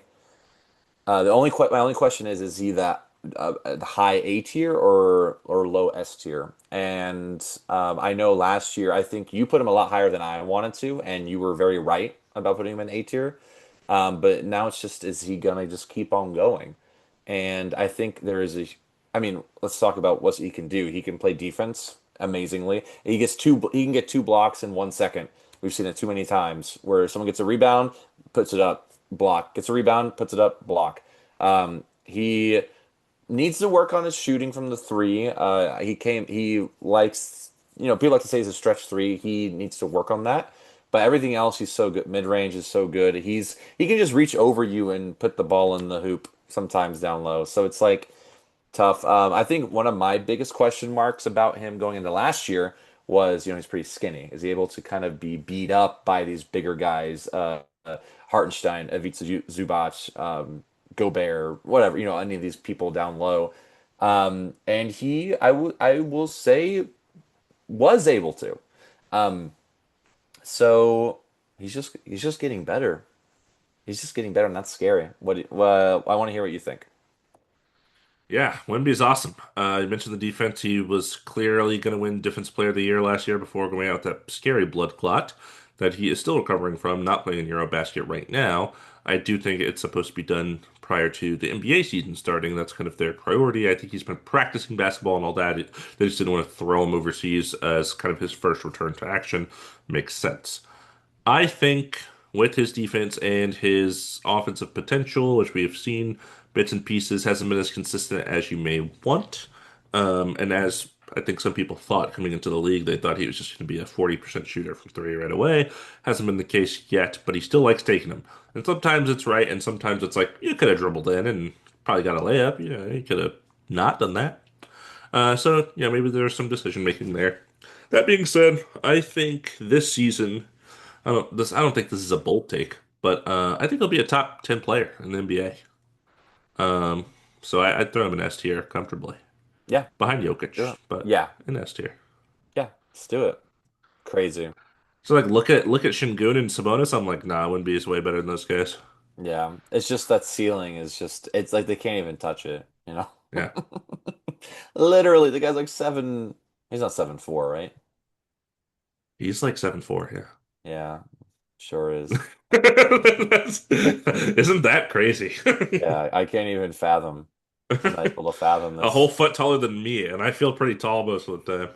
Yeah. All right. Well, tell me about the Pacers. What are they gonna do? The Pacers are doomed. We had just released, I think, the Pacers offseason short, right? And Hmm. in that you talked about the release of Miles, or not the release of Miles Turner, but Miles Turner walking in free agency. They traded for legend Jay Huff, who was already on this tier list. So shout out tier list maker for having Jay Huff on here. I put Isaiah Jackson on here as well because I think that he's probably the most likely candidate to start at the center position to start the season. I don't think the Pacers want to start Tony Bradley. I don't think they want to start James Wiseman. So Isaiah Jackson is kind of where I lean. You can tell me if you think otherwise.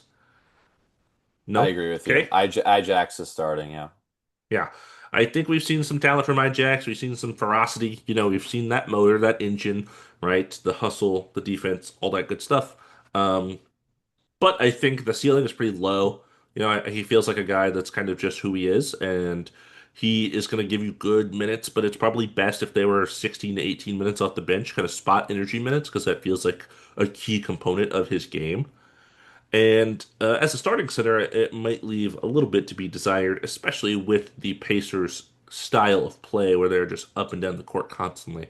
I wonder if that kind of effective energy will wear off. Kind of similar to TJ McConnell, right? That guy's really good because he's coming off the bench and burst. He's not playing extended periods of time for that team. Looking at who we have, I think I would be comfortable with Ijax on the D tier. Uh, the spot that right now that's calling to me is in between Sar and Yves Missy, but I'm not exactly sure. What do you got? I agree with you. I like Isaiah Jackson a lot as a backup. I think he did an incredible job as a backup in the playoffs, not this last year, but the year before, before he was injured and then didn't play last season at all, or maybe in the beginning. Anyways, I think Isaiah Jackson's a little undersized, but I do love the fire he plays with. You can tell he loves the game. He's a very good defender. He's very smart too, even though he's on the younger side. So I like that a lot. But the thing is, his offense is there's nothing there. Um, it's he's just gonna lay it up, or he's gonna get a rebound and put it back. That's what he will do for you. I'm comfortable putting him behind Alex Sarr, just because Alex Sarr at least will probably display some more capabilities on the offensive side of the ball. You like that? Good man. You like that? I like that. You like we're going on the same page, basically? We're about on Let's the see if same it page. stays. Let's see if it stays that same. Let's see if it stays. Or So Hawks, we gotta decide. we gotta decide. We gotta talk about it. So it's either Onyeka Okongwu, who's Right. been with the Hawks for the last 3 years, 4 years, 3 years. I Um, think this might be his fifth season, which is fifth crazy. year. Yeah, he's been a backup to Clint Capella for a very long time until last year he finally got the starting job over 42-year-old Clint Capella, which is good. The Hawks did trade for Kristaps Porzingis, though. Hmm. Porzingis is a champion from the Celtics, and I mean, speaks for himself. He's better offensively. Porzingis is the better offensive option. Okongwu is just the safer option because of health. Hmm. Porzingis is also can be crazy on defense because he's tall. But I really love the idea of Porzingis coming off the bench and being like giving that offensive spark. Uh, like him and Nikhil Alexander-Walker coming off the bench together is kind of like a Nas Reed and Nikhil Alexander-Walker. I feel like there could be something like that happening. So I like Okongwu starting just because he's also familiar with the system and he's played with Trey Young. Him and Trey Young are probably on the same wavelength, more or less. He's gotten time with Jalen Johnson, Dyson Daniels, and stuff like that. So I'm leaning Okongwu, but what do you think? Yeah, I actually agree with you pretty much entirely. I think the people might think that Porzingis should start because he's a better talent overall, which I would agree with. But I do think his best moments for the Celtics were often off the bench and kind of providing that spark when their, very good offensive starters would sit down. And I think with Trey Young, especially as the guy running your team, you really want somebody that is going to consistently backline. And Onyeka Okongwu is a little undersized, but he does have energy. He is consistent. He did have an injury last year that held him out for a long time, but aside from that, he's been pretty like you know where you're going to get from him. Whereas Porzingis, there's all over the place, He and I don't could, think you. Yeah, go ahead. sorry, he could get a disease that no one knows the name of The, and just says, "I'll yeah, feel better soon." yeah. Who Sorry. knows? Does is he cured? We have. I don't know. They traded for him, then they said, yeah, sure, well, whatever. Um, so yeah, for our purposes, I think we should go a Kongwu because I think even if Porzingis is the starter, who knows how long he makes it into the season before a Kongwu is. So Yeah, I like that, and I think you mentioned the combo of Porzingis and Non, Luke Kennard, and some other guys come off the bench does sound exciting for yeah. their kind of bench unit. So Yeah, I think honestly, if Porzingis comes off the bench, I think he could be a hot take, six man of the year, possibly mm. candidate. I think he can be that good off the bench if he can play enough minutes and be healthy. So Okongwu. So we're gonna go with Okongwu. Already talked about what he can do.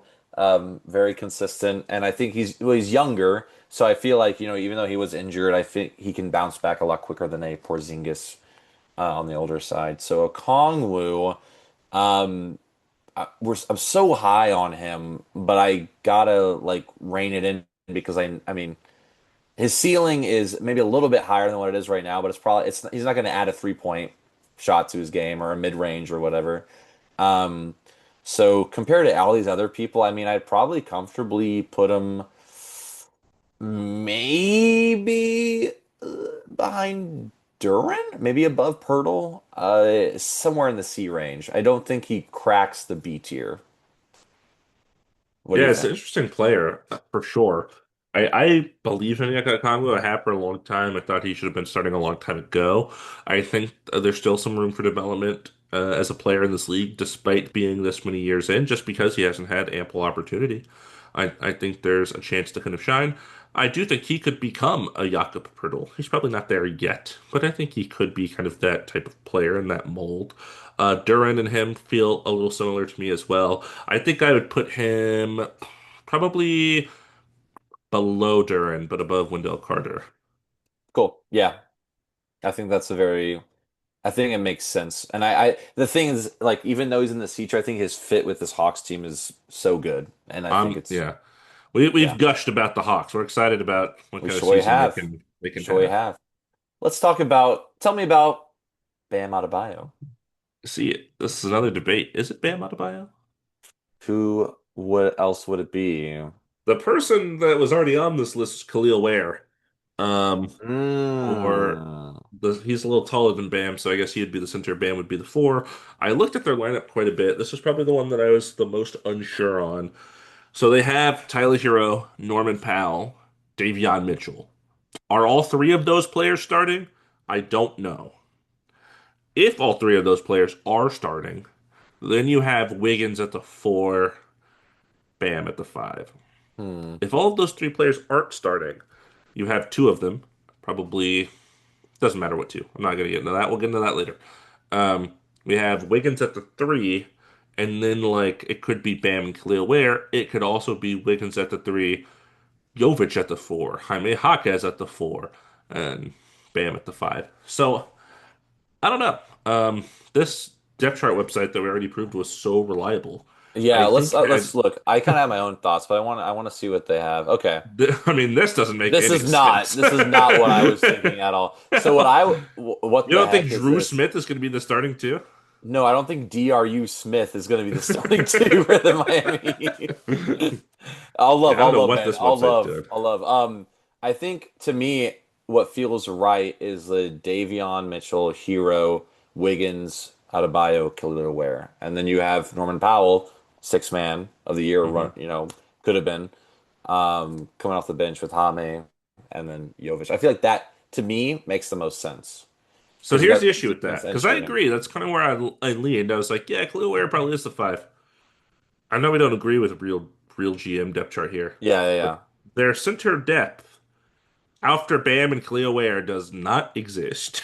Yeah, so I feel like it'd be Khalil Ware starts, Bam at the Like, four, and then like they'll have Hame or Jovic come in for the four, Bam slides to the five for like first quarter, and then they switch. And You think Vladislav Golden will get a lot of backup center minutes here? hey, man, no, I don't. Um, I think Fontecchio, big tech. He's 6'7". center? No, He's not as big as I thought he was. I absolutely thought he was like not. a 4. The No, 6'7's crazy. yeah. Yeah, that there is a lot to be desired, but I feel like Bam's too good not to start. Yeah, so And then it would then be Bam, and then Khalil Ware comes off the bench as a center. But because yeah, just well, because I yeah, don't know this is who their yours, other so centers on, I no, just I don't get know who it. their other centers are. Because I do think ideally the Heat want both of these players to start. I think in the long run, I just don't Yeah, think they have the depth at center to do that. for sure, for sure. It feels like it'll kind of be, and I'm not saying they're similar players, but in terms of rotation, this could be like, and even in terms of rotation, this isn't not entirely accurate because Bam and Cleo Ware, I think Bam is still clearly the better player, right, by Yeah, a yeah, large margin. Um, but Derek Lively and Daniel Gafford, where basically one of them is always on the court for the Mavericks, feels like maybe that's kind of what happens with Bam and Cleo Ware here. Like they just kind of sub for each other, and that's about it. yeah. Um, But then I think let's just do Bam because I think it's a safer choice for sure. I think Killer, whereas that's us kind of experiment. I feel like that'd be a lineup you'd experiment with, but maybe that'd be like a maybe for some matchups, but mostly Bam at the mhm. five. All right, Bemonte. I had to add him, by the way. He wasn't on here. Oh, So yeah, but I wait, did add him. He's there. I see him. Bam is good. I like Bam. Bam Bam. Idris, his government name. I don't know. Defensive, good guy. Playmaking from the wing. Offense, not a lot last year. Not, I think, not. I think the narrative with Bam has been that people want him to make this offensive jump to become a star. I think he's flirted with star. He's been an all-star. He has the defense. He has the playmaking. He's shown the flashes of the scoring. Just hasn't gotten there yet. He started shooting a little bit more last year, not to great results. His mid-range game, I think, has left a lot to be desired in terms of efficiency and volume. And he seems like he's kind of slumped since kind of his heyday in the 2020 and 2023 finals. Feels like since the last finals, especially, he's kind of gone down a little bit. What do I think that's going to happen this season? Who knows with the Miami Heat? Whoever knows with the Miami Heat. I don't like their team, so there's that. I think Bam is like their best player, maybe their second best player, depending on how good you think Tyler Hero is after making an All-Star team last year. Um, Looking at the list we have here, it's tough. It's real tough because I think last year I would have told you the Bam's an A tier for sure, and I'm just not sure anymore. I'm like Hardenstein, Zubac. Oh, those are really good players. Um, so does Bam go into the Bam B tier? I don't know. What do you think? Yeah, I mean, my gut says back at A tier, but the more, I think about it, because I think last year was a down year. It has been kind of steadily going down, like you mentioned, since the 2023 finals. I think this will be a bounce back year just because I feel like a lot of the discourse was happening with the Heat, with Butler, and all this stuff was happening. I feel like now they're still trying to figure out what's happening there, but at least they're like, hey, you know what? We're the Heat, so we're always going to try to compete. But you know what, Bam, you and Tyler Hero, you're our guys. So like, just go out there and like play really good basketball. So I feel like he can be end of A tier, but I can also see an argument for like, yeah, he's like a little bit better than Miles Turner, you know? Hmm. So, um, but then if that's the case, I feel like we should move some people up if we put him in B That's tier. fair. That's fair. So I feel like if we put him at the top of B tier, we put Hardenstein and Zubac back at A tier. I mean, like, is that crazy? Maybe a little Like bit. you're saying like this? Yeah, what do you think? Yeah, I like it. I like it. Yeah, it's crazy, but the thing is, like, I think they've Hartenstein and Zubac have kind of proven themselves last year, especially, and it's just been going up. It's just been getting better. Whereas Bam seems like it's been kind of just getting worse. Yeah. I think like again, I think he could be the best player in the A tier. Like he really could, but it's just with Oh so much yeah. uncertainty with the Heat, it's like That's fair. hard. Yeah, if you gave me Şengün, Sabonis, Hartenstein, and Zubac, and you said Bam had the best season out of all five, I would be shocked, but I wouldn't be like, what? That's Yeah. impossible. Yeah. But I feel like Um, odds are higher that he'll end up. May Do we put him on the back at A tier then if it's like this? But no, no, because he's different than A. He's not like that.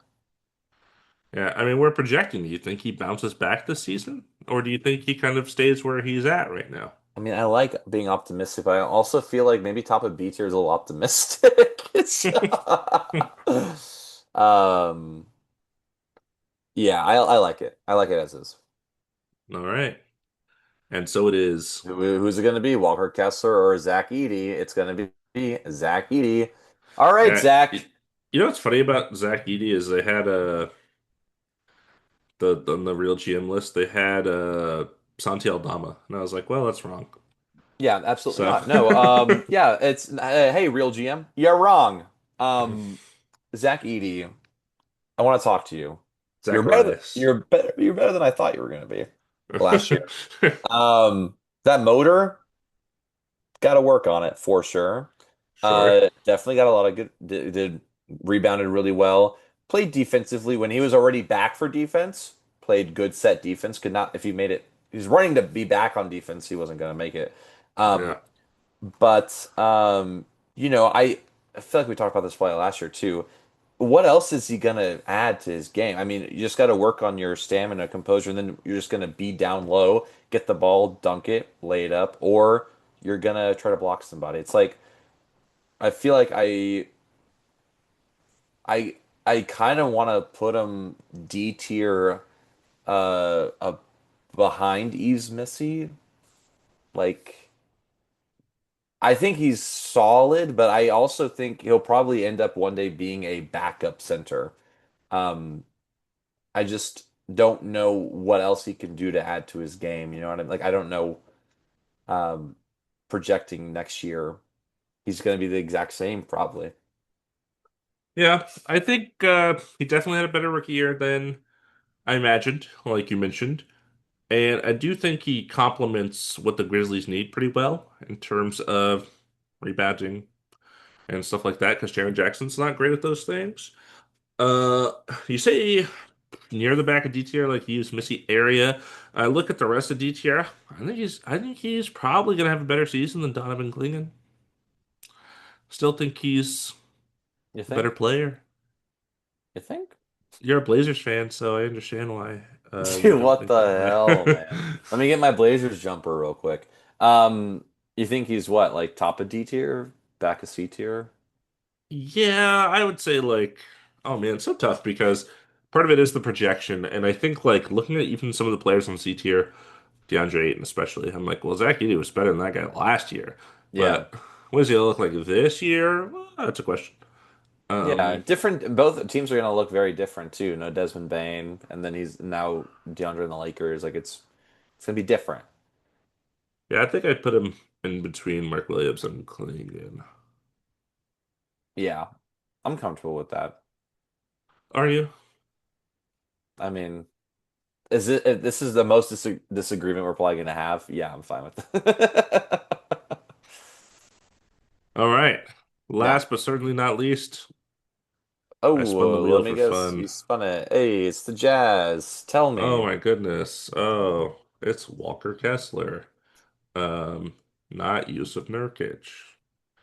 All I hope right. not. That honestly, A plus already. Uh, Although he's still on the team, so F. Right. Walker Kessler, good rookie season, kind of had a sophomore slump. What is this, year four now? Walker Kessler was last year, year three? Three, I think. I think it's three this year. I'll check. Ah, You talk about him. I'll check. um, oh my God, this will be the last time I say it. He plays defense. He rebounds the ball. He's- He does what centers do, and he did him well enough to earn him spot on an all-rookie team a couple of years ago. And since then, we haven't seen a ton of jump. Looking at our tier list here, he feels like where these D tier guys are, Clinton and Edie, he kind of feels that range to me in terms of his talent and where I think he could go. This is fourth year. See, I was right. Don't test me. Don't test my ball now. Casual, I'm testing casual. you. I'm Um, testing you. Yeah, so for me, I don't know if you heard, I feel like he lands in like the ED Klingon area of D tier, but what do you got for Walker here? I actually think he's gonna be higher, like, but just like behind Mark Williams. I just like his defense a lot compared to most of the other guys on D tier. Um, but I think he's gonna kind of a bounce back season because I think the Jazz. I think he's has been around so many players that he's like, who's on my team? Like I don't even know. So I feel like this is gonna be probably the best year since his rookie year Hmm. because of that reason. And so I'd probably say behind Mark Williams. But All right, I'm just behind a Mark boy. Williams it is. We have some honorable mentions. We're gonna throw on the list here. The names that were left: Steven Adams, Brooke Lopez. Don't know why either of those were really here. Jeno Gafford, Goga Batadze, if you thought he was going to start for the Magic. Also Mo Wagner, if you thought he was going to start for the Magic. Al Horford, who's not on a team. Jay Huff. Jalen Williams, not J Dub. Number six, Jalen Williams. Why is he on here? And what earth is he a starting center? They had two centers, and he's not one of them. Yeah. Cat, Luke Cornett. Yeah, they have Wimby, but sure, we'll start Luke Cornett. Naz Reid is on here, known six man. Porzingis, Demas Cato, we talked about earlier. RW3, who will probably be injured for 90% of this season. And we love Robert Williams, but damn it, he never plays. Valanciunas, Big Val, even though he's backing up Jokic, that's funny. I literally thought the same. It was like, what is happening? Okay. Khalil Ware, Mason Plumlee. Yeah, there's a lit. The Mason Plumlee was the only guy I added. The rest of them were already here. So, Yeah. I mean, there were some more people I added that ended up making the tier list, but in terms of these honorable Yeah. mentions, So let's recap. yeah, are we moving people around first or what do you think? Honestly, the thing I'm looking at the most on this list, and I'm like, it's like I want to make Chris Boucher F tier. That Yeah, feels mean. I'm okay with it because just because you're top of F tier, you're the best of the F tier. Would you rather be worst of the D tier or best of the F tier? I think So best of the F. true. Yeah. That's a great way to look at it. Yeah. So I don't I think I mean here's the thing, it's the same spot regardless. You put it in a line, it's the same. So Yeah, that's fair. it is what it is. Recap. Let's do it. S tier. We got Nikola Jokic is the best center in the NBA. You You heard it can here quote us first. on We're that. projecting he's gonna have the best season. We're Whoa. projecting. That's crazy. And then we got Victor Wembanyama. And below that we have in his own tier. I think leaning toward S tier when definitely when he's healthy. We got Joel Embiid. And then A tier, we got Alperen Şengün, Domantas Sabonis, Isaiah Hartenstein. Congratulations, welcome, and Ivica Zubac. Welcome to the A tier. We've been expecting you. Have we? Did you expect this? No, no, I didn't. In the B tier, top of B tier, Bamonte, Bam Adebayo, a little lower than you might see. Miles Turner, Rudy Gobert, former A tier fame, has fallen down to the B tier. Mitchell Robinson, Jarrett Allen. Interesting spot for Jarrett Allen. I could see him flying kind of up or down from here. It's strange. Derek Lively rounding out the B tier. Yeah, I'm pretty locked in. I think that's a pretty good lineup for B tier, personally. Hmm. C tier at the top, we got Jakob Poeltl, Jalen Duren, Onyeka Okongwu, Wendell Carter Jr., Nikola Vucevic, Nick Claxton, and everyone's favorite, DeAndre Ayton. Yes, sir. Yeah, weird grouping of players. Yeah. D tier, led by Mark Williams, Walker Kessler, Zach Edey, Donovan Clingan, Alex Sarr, Isaiah Jackson, Eves Missy. Yeah, yeah, and that sounds right. And then after we got Chris Boucher, Quentin Post, and is it Musa Diabate? That's Is that his right. first name? Yeah. Diabate to round out as the worst starting center in the National Basketball Association. Congratulations. Round of applause. So that's our starting center lineup. If you disagree with it, it's okay to be wrong. Yeah. Um, Comment all of the angry things that you want to comment, and I'll give them a heart with my ethical ball account, and that's about it. Maybe I'll interact with it. I don't know. Probably not. I don't Maybe care I'll that much. comment. Maybe I'll comment. Who knows? Let's give this a heart eyes emoji, perhaps. That feels good. Yeah. Beautiful. Yeah, so thanks again for listening to this tier list of centers for the NBA projected next year. We will probably do what we're gonna do in like the right order or randomize it. What are you thinking? Power forwards next or point guards perhaps? Man, I got no clue. I don't know either. Let's probably just do power forwards, man. Let's keep it going. I just looked at my thing after I closed it. It didn't save any of the people that I added, so that's fun. Wait, really? No, yeah, I don't know why that happened. So I'll have to figure that guy out. Ah, that is not cool, tier list. Come on, Not man. cool at all. Not cool. I But will remake it in my own time and save it so we have it on record for next year. yeah, we got it recorded, so we know what we It know what is we said. recorded. It's and in fact, you may be listening to it right now. You definitely are. You definitely are. And I'm looking right at you, listener. Looking right into my soul. But yeah, I just want to say thanks again for listening. We're very excited for the NBA season. I don't know if you could tell. Jersey rankings around the corner. Stick around.